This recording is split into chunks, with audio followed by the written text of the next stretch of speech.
করা থাকবে না।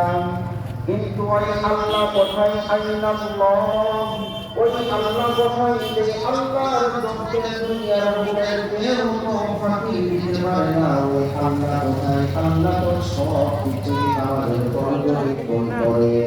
সুতরাং আজকে যদি পানি হয়তো খলিফা ওমর জানবে না, খলিফা ওমরের শাস্তির সম্মুখীন হয়তো হব না, কিন্তু আল্লাহর চোখে তো ফাঁকি দেওয়া কখনো সম্ভব নয়।